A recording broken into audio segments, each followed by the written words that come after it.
Hello Europe and Australia. Welcome to our annual video reviewing Junior Eurovision 2024 in Madrid in Spain. They didn't win last year, but France didn't want to host it again, so they gave it through. There we go. Well done, I'll say, on hosting. It's always an achievement. These are the positive for the negatives. Well done on our judge hosts.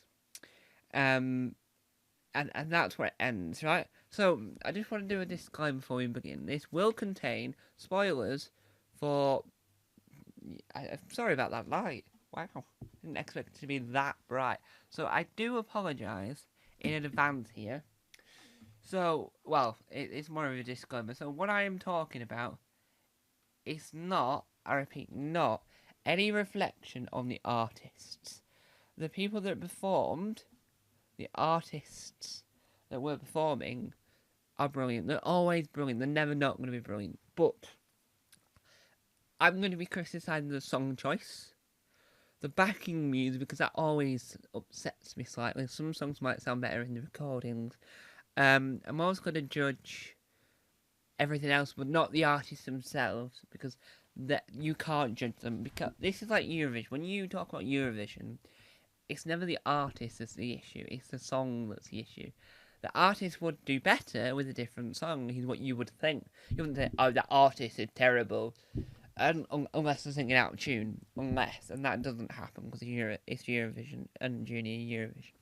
So, this year, for the first time in 2 years, the UK did not participate, but the UK on the channel CBBC, which used to air Junior Eurovision, did, on their Saturday morning programme, Saturday Mashup, did mention two things. One, their competition in the competition caravan, where you win prizes in the for a competition, right? The prizes were indeed, well, the prizes weren't Junior Eurovision related, but the question was Junior Eurovision related. I don't know what that glaring in my class. I do apologise.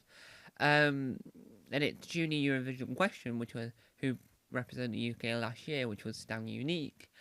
And then they also showed their favourite entries for this year.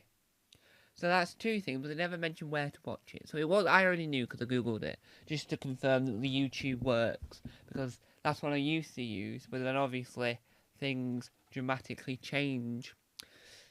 So I'm glad that the YouTube's back on track. I'm sorry about the glare in my glasses. I don't know where it's coming from. I'm trying to discover, but once I discover where it's coming from, I will amend it. So there might be a cut in this video once I've worked out where it is. But at the moment, we're alright. So it's interesting that we're not in it this year. The first issue I have is with the postcards. Graham Norton, Terry Wogan, and so on and so forth. Their commentary helps make the postcard slightly less weird, because it's just be sad on its own.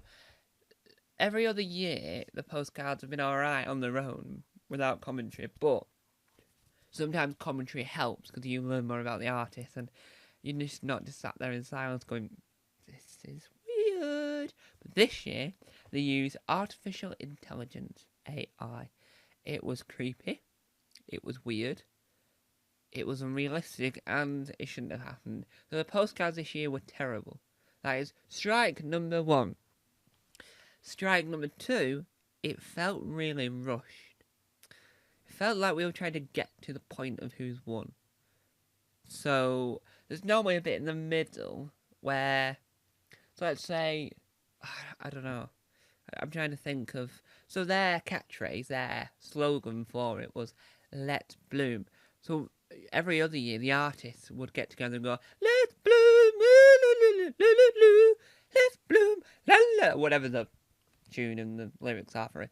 They would sing the song. So it's, I think the other one was United, We Could Be Heroes. So they sang a song about, we could be heroes, or whatever. They did a thing as a collective in the interval whilst they're waiting for the votes to be counted. And they didn't do that. So that's one reason why I thought it felt rushed. The ending felt rushed because they normally cut to the EBU people that are actually in the room, but instead they just got a LED screen that said "good to go," which was a catchphrase that the EBU gang. Yeah, I'm not going to try and pronounce his name. The boy that coined the phrase. I do apologise. So that's second strike.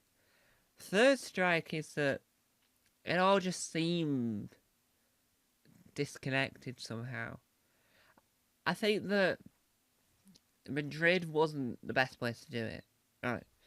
It should have been France again. They won last year. It should have been them. Well done. But it wasn't. That's beside the point. I just don't think they really wanted to do it either.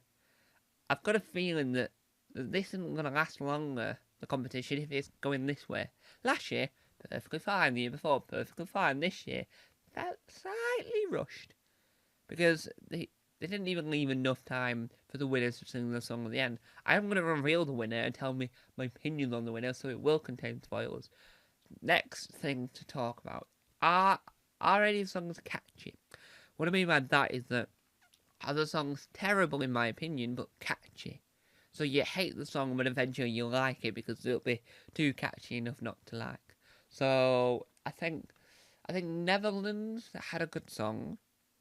I think Spain had a good song, but weird visuals, because I don't think the visuals would have worked as well live on stage. It works better as they did it on screen. And I think who's the other one?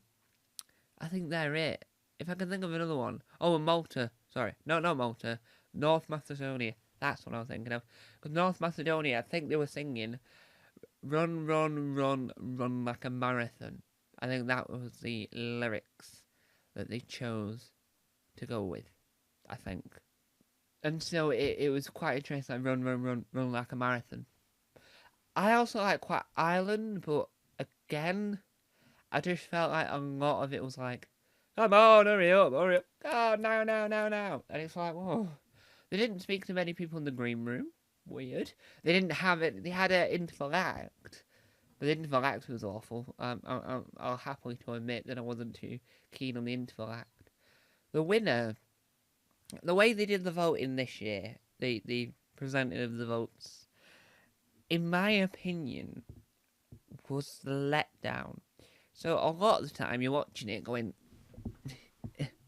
right, yeah, so right, yeah, so imagine you sat with someone. Just imagine that, because it's gonna make sense. Less weird that you talk to yourself, Frank. So they won. Hang on. So there's a bar, but if you get a pass, hang on. How does that work? Wait, what? No. But what about you? But I'm glad that you. Oh, what? What? Huh? Come again? Huh? What? Huh? What? Come again? No. No, I'm not getting that. No. What? What?